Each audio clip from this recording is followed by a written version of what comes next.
নমস্কার বন্ধু, আরও একটি চলে এসেছি মানকচু দিয়ে মাছের ঝোল। তো প্রথমে কড়াইতে তেল দিয়ে এই মাছগুলো ভালোভাবে ভেজে নিতে হবে। এপিট ওপিট করে ভালোভাবে ভেজে নিতে হবে। মাছগুলো আগেই লবণ হলুদে মাখানো ছিল, তো পরে আর লবণ হলুদ দেওয়া লাগেনি। এবার মাছগুলো উঠিয়ে নিতে হবে। এবার ওই তেলে এর মধ্যে জিরে ফোড়ন দিতে হবে, তারপর ঝাল দিতে হবে। তারপর এর মধ্যে মানকচুগুলো দিয়ে দিতে হবে, যে ভালোভাবে নাড়তে হবে। এবার এর উপরে একটু লবণ, তারপর একটু হলুদ দিতে হবে, দিয়ে এবার ভালোভাবে একটু নেড়ে নিতে হবে। ভালোভাবে নাড়া হয়ে গেলে এবার ঢাকনা দিয়ে রাখতে হবে। 5-10 মিনিট পর ঢাকনা উঠিয়ে নিয়ে এর মধ্যে জিরে ঝালবার একটি পেস্ট দিতে হবে, যা একটু ভালোভাবে নেড়ে নিতে হবে।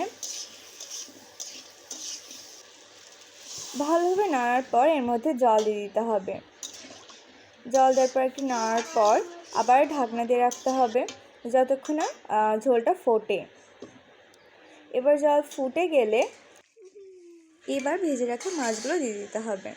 এরপর একটু নেড়ে রেডি সুস্বাদু মানকচু দিয়ে মাছের ঝোল।